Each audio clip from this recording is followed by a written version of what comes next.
Hello everyone, welcome to lesson 2 of Mastering Zotero 7. In this video, we will explore how Zotero can be used to capture and store a variety of digital objects and not just research papers and books. While the process of capture is the same, in this lesson, I wish to underscore that Zotero is more than capable to be a full-fledged personal knowledge repository, storing a diversity of items. We will also see how material residing on our own computer can be referenced inside Zotero, such that we can access them without effort whenever needed. Finally, I'll share some useful tips to help sort items in the library and also some useful keyboard shortcuts. I would like to mention that I'm using Zotero 7 for these tutorials, which is the current version of Zotero at the time of recording this video. Let's start.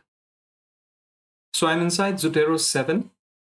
As you can see, we currently have 10 items in our collection, and you will notice that these items are either journal articles or books or web page snapshots. But our knowledge repository need not just be confined to journal articles, books, and web page snapshots. We can collect a lot more from the internet. So in this section of the video, let's head to our browser and see what else we can collect and bring inside Zotero. So we are inside our browser. And for this tutorial, I'll be using Firefox as my browser to demonstrate. So these days you come across important social media posts. Here you are seeing an important tweet. So to capture this tweet, just head to your Zotero button. You will notice that the icon is different. And all you need to do to capture this tweet is to just click on this button and it starts saving inside Zotero. Let's head to Zotero and have a look. So you will now see that this tweet has been captured right here. And you will notice that the item type is forum post, which is correct. It's not a website as we have been seeing before. It has all the metadata nicely filled in different fields. And if you ever want to revisit this post, just double click on this item. So you'll be shown a saved copy of this post on your computer as on the date on which it was saved. And if you wish to see this tweet online, all you need to do is to come to the URL field and then go ahead and click on this button here, View Online button, and you can see this post online. So this is how you can capture social media posts from your browser and bring it inside Zotero. Similarly for YouTube videos, these days YouTube videos are a great source of information. So the process of capturing a YouTube video inside Zotero is exactly the same. Just reach the video and then go to your Zotero capture button here. You will notice that the icon has changed. It is correctly being identified as a YouTube video. And then all you have to do is to just go ahead and click on it. And that YouTube video will be captured inside Zotero. Let's go and have a look. So we are now inside Zotero. And you can see that the reference to the video has been properly captured inside Zotero. The item type is video recording. The library catalog is YouTube. So all the info fields have been very correctly filled. If you wish to add anything, you can just click on that particular field and type it in. You will also notice that these icons are quite different. And this is the icon of a movie camera. And for the tweet, you can see this is an icon for forum posts. So whenever you are capturing anything, it is also differentiated using different icons, as you can see here. It's important to know that the video itself has not been saved. And if you ever wanted to see this video online, all you need to do is to just come here and double click on it, and you can see this video online. Similarly, you can also bring a collection of images that you like or wish to use in your presentations or documents at some point in time. So currently I'm on Flickr. You can change the license if you wish. I'm just using this for demonstration. Just reach the image that you wish to capture, click on it, and go ahead and click on the Zotero icon. You will see that it has automatically identified the image and changed the icon, and it is correctly even identifying Flickr, as you can see here. So just go ahead and click on it, and it will capture this image to Zotero. So let's head back to Zotero and have a look. So we are inside Zotero, and you can see that this image has been very nicely captured. The icon for this item is different from other icons, and it's an image. And as you can see, all fields here in the info section have been correctly identified and entered. It's always a good idea to eyeball information that has been automatically captured and correct or add anything that is lacking. you can revisit the site and find some information that is missing here and then add it here just by clicking and entering. As you scroll down, you can actually see a preview of this image in the attachment section, and you can always come here and double click on it to see this image in your photo viewer, and you can always go back to the original link by clicking here. And if you wanted to use these pictures in some presentation, you can just double click and open this picture in your photo viewer, and then right click, copy and paste it inside your presentation or document. When you're working with pictures from the internet, please make sure that you respect the rights. So this is how you can create a collection of pictures inside Zotero from the internet. So a lot of people are using data sets these days, and we can capture data sets inside Zotero. And many open data portals for a number of cities offer free data sets. Currently, I am on the open data portal of New York City, and I'm just using this as an example. So I'm going to search for some climate change data sets, and my search has revealed this particular page. And as you can see, this page is full of data sets. So let me click on the first one right here.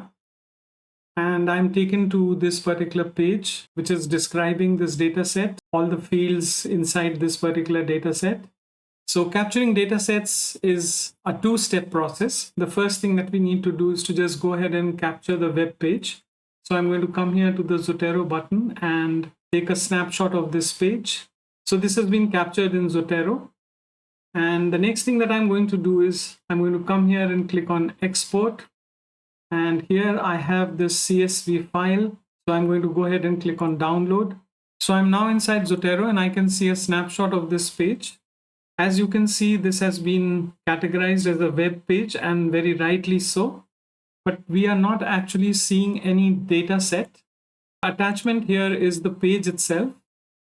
Now to bring in that particular data set into Zotero, all we need to do is to just simply go to the download page of our browser, catch hold of the downloaded file and come inside Zotero, and then just simply drop it on top of this snapshot of this web page from which it has been downloaded. So I'm just going to come here and drop it. And you can now see that the downloaded file, the CSV file, is now part of this particular item.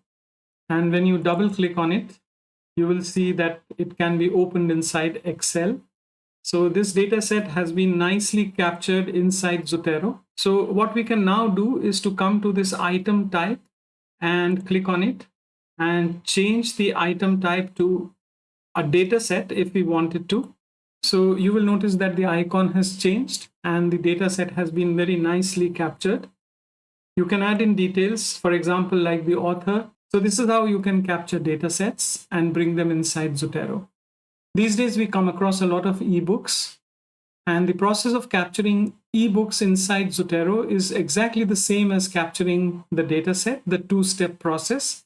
Here I am on Project Gutenberg and I want to capture this ebook inside Zotero. So I'm going to come here and click on this, and here I am on this particular page. So what I'm going to do now is I'm going to first capture a snapshot of this page, and so this has been captured inside Zotero. And next I'm going to download the EPUB ebook. So I'm going to come here and click on this. There are EPUB versions for older ebook readers as well. So as you can see, this has been downloaded on my computer. Let's head back to Zotero and see how the snapshot has been captured. So when I come here, I can see that a snapshot for that page from where I have downloaded this ebook has been captured, but the book itself is not here. So I'm going to head back to my browser and just catch hold of this download, come back into Zotero and drop it on top of this parent item, the snapshot that I have just captured. So just go ahead and drop it. And you will see that the ebook is now part of this parent item. And you can double click on this item and start reading the EPUB ebook. Interestingly, in Zotero 7, an ebook reader has been included right inside Zotero. And you can use these annotation tools to annotate the ebook as you read along. You can click here and see all the chapters. Just simply go ahead and start reading your ebook. And this ebook is now residing on your computer. So just click on the parent item and make sure that all the fields have been properly filled. And if not, then revert back to the page and fill in any details that are missing. So this is how you can easily capture and store an ebook inside Zotero. So some researchers use specialized online databases or sites for finding relevant material. Here I am on one such site called as Research Rabbit. And after some effort, you can see that I have created a collection of 5 research papers on climate justice. And I want to bring these 5 papers into Zotero. But my problem is that my Zotero button is not permitting me to save multiple references like it does when I visit Google Scholar. It is only showing me the web page icon, not the folder icon, indicating that I can save a snapshot of this entire page, but not individual references. So how do I bring material from such sites into Zotero? So you will see here that these sites permit export in specialized files. And you can see here that there are 3 options for export. One is BibTex, the other is RIS, which stands for Research Information System. And the last one is CSV. We can choose any of these 3. I'm going to click on RIS, and you will immediately see that a file has been downloaded on my computer, and it has an extension of .ris. Let's now head back to Zotero and see if we can import this RIS file. So we have come inside Zotero, and we would like to import that RIS file that we had exported from Research Rabbit. To do that, we need to come to File, and then click on Import. And here you will see that it accepts BibTex, RIS, and other file formats. We have already saved that file as a RIS file. So we are going to click on Next, and then we will just point to the file that has been just downloaded, the RIS file, and then click on Open, and then go ahead and click on Next. And you will see that those 5 papers have now been imported inside Zotero, and they've been kept inside a special folder. So if you can just eyeball the words here, intersectionality, climate justice, etc., US cities, while these are reflecting in this particular folder, which has just been imported, if you click on My Library, you will find that these papers have now been included inside My Library, and you can see them here. And when you click on any one of them, you will find that all fields in the info section have been correctly populated with various authors, title, the name of the journal, the date, the DOI, and everything. So this is how you can import a BibTex or a RIS file inside Zotero. Finally, let us head back to our browser and try to capture a podcast. So these days you come across podcasts very frequently. Here I am on Spotify, and I have a climate change podcast right here. So to capture this podcast and bring it inside Zotero, just come to your Zotero button, and you will notice that the icon of this button has changed to a mic. Now, if I click on this, a snapshot of this page will be saved, and I can go ahead and do this. Or otherwise, what I can do is, and this is true for all other captures, that instead of clicking and downloading a snapshot, I can right click, and you will see on top an option called as Save to Zotero. And here you will see 3 options. It says Save with a snapshot and Save without a snapshot. So let me try the last one, saving without a snapshot. So I'm going to come here and just click on this. So it has saved this to my Zotero library. Let us head back to Zotero and try to see what has happened. So you will see that this podcast has now been included in my library. It's showing as a web page. So I can just come here and choose the item type as audio recording. So you will see that the icon has now changed to a mic. And because I'm actually not really saving this podcast, the sound file itself on my computer, I just need a link, which is right here. And whenever I want to listen to this podcast, I can always come here and double click on it and reach the page and listen to this particular podcast. So this is how you can download a variety of digital objects from the internet and store them inside your knowledge repository in Zotero. I would once again like to emphasize that whenever you download an item inside Zotero, please make sure that you fill as many fields here as possible. Many times, because the metadata of the original object is not complete, Zotero is not able to fill these fields. but things like date and the performer and so on and so forth, you can just click and fill by referring to the original page and trying to find out as many details as possible. I'm not doing this for this demonstration just to save time, but I request you to always pay attention and try to fill as many fields and as accurately as possible for every item that you are bringing inside your library. Now, internet is not the only place from where you can bring resources inside Zotero. Your own computer has lots of stuff that you may sometimes lose track of and want to bring inside Zotero such that you can search and access it easily whenever required. The folder that you are seeing on your screen presents a typical situation. Here I have in a folder 3 presentations that I might have created for a class or for a meeting. I have 2 PDF files here that I have downloaded on my computer. I have a map of some place. Here I have 2 chunks of code that I have written. I have a Word file that is having field notes. I have 2 audio recordings, and I have a folder full of images, something like this. So this represents a typical kind of a mix that you might have on your computer. Eventually, many times you don't remember them, and while they're present on your hard disk, they get practically lost. So you can easily bring all these items inside Zotero. Let's start with the 2 PDFs that I have here that I might have downloaded on my computer even before I might have heard of Zotero. So I can move this quite easily inside Zotero. So just select them and then just simply drag and drop on top of my library. So as you do this, you will see that these have been imported inside Zotero, and then Zotero attempts to extract metadata and create parent objects out of it. And as you can see, the metadata has been successfully extracted and the process is complete. One of these was Dawson and Spanigal. So you can see here that all metadata has been brought in here and the PDF is right here. And when you double click on it, you can open and start reading the PDF, and you have all these annotation tools that I have described earlier that you can use on this particular PDF. Likewise, we have also imported Haynes right here. So all metadata has been correctly identified, and you also have the PDF right here. So you can easily bring in any PDFs that are on your computer into Zotero. Let's try to bring in some other material. And this time around, let's bring in our presentations. So I'm going to select all of them and then just simply grab hold of them and dump it on top of my library.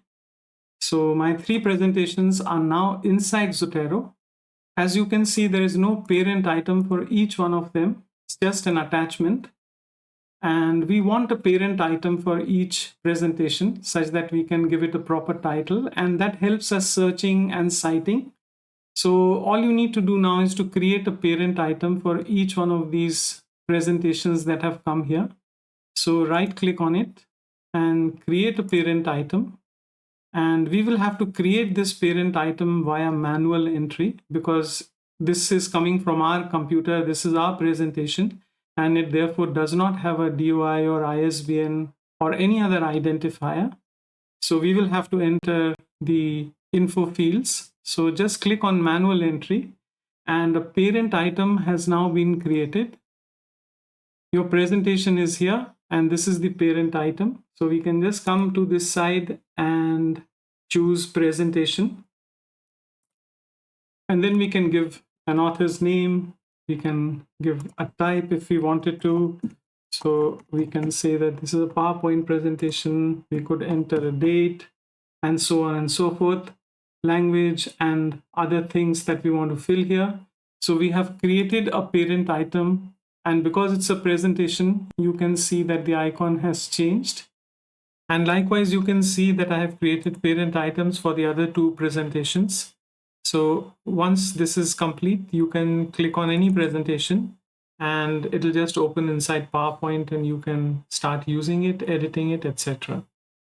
What you can also do is to create a folder, and this in Zotero is called as a collection, and I will deal with this later in a subsequent lesson that will be on organizing and searching. But I'm just showing this to you here. Just click on this and create a folder or a collection. and this could be my presentations. And what you can do is you can come to my library, catch hold of all these three guys, and then drag and drop them inside my presentation. So now when you click on my presentations, you will not only see these inside my library, but you can also see them inside my presentations. Let us bring in two items of code, and we will just drag them and drop them here.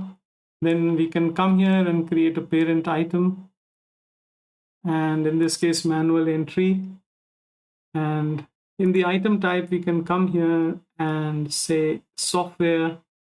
Programming language, we can say is R, and so on and so forth. You can give a title and so on and so forth, and you will see the icon changing here. So you can bring in code snippets quite easily. We have a map here, so I'm going to drag and drop it here. And in this particular case, there is no parent item, so you're just seeing information about this particular attachment. In this case, it's a JPG file, but it's a map. So right click, create parent item, and manual entry. And in the item type, I'm going to go ahead and click on map. So map is here. You can give the full name of the cartographer, so that's me. And you can fill in other details like scale. So for example, 1:10,000 and so on and so forth.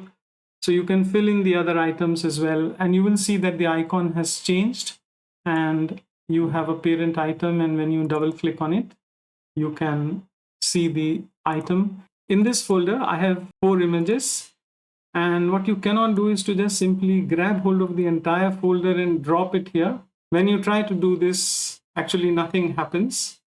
But what you can surely do is to create a folder or a collection, call it images, and then open your folder, Control A, selecting all the images inside this particular folder, and then just simply dragging and dropping it here. So all these items have been brought inside Zotero. If you wish, you can create parent items for each one of them.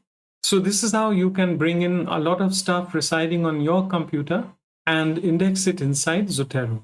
So before we conclude this lesson, let me give you a few handy tips. As you can see, our library has a number of different item types, journal articles, books, notes, etc. If you wanted all of them pooled together, you can just come here and click on item type. And you will now see that all the items of a particular type are bunched together. Click on it once again, this will be in reverse order. Click on this once again, and this will be in alphabetical order. So you can have all your journal articles, all your notes, books, everything bunched up in blocks. You can sort by creator. So you can just come here and click on this. So now the library is sorted by creator. You can also sort by title. So when you click on this, you will see that the library is now sorted alphabetically by title. Click on it once again and you have the list in reverse order.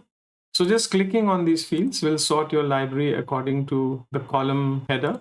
If you right click here on any of these columns, you can add another field, and here I have added year, and the same principle applies for year as well. So if I wanted to sort my library by the year of publication, I will just go ahead and click on this, and you will see that the library is now sorted by the year of publication. You will also notice that some of these items here do not have an year. So I can just come to these items and find out the date of publication and enter it here such that all items are properly indexed. What you can also do is you can just grab hold of this column and move it if you want to see this in a certain order, and then just go ahead and change the order. So this is completely flexible. You can move your columns and see them in any order that you want. And if you want to get rid of any column, just right click once again and uncheck that column. And if you want to have these columns back again in their default order, just right click on it and choose restore column order. So you will also notice that we use these drop downs here to open and collapse items inside our library.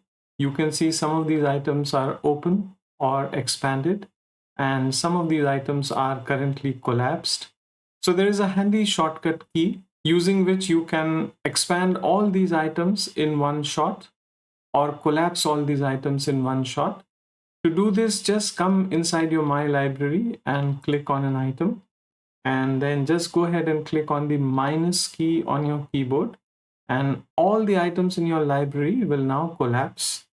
If you press on the plus key, all the items will then be expanded. So you can use the minus key or the plus key to expand and collapse items inside the library.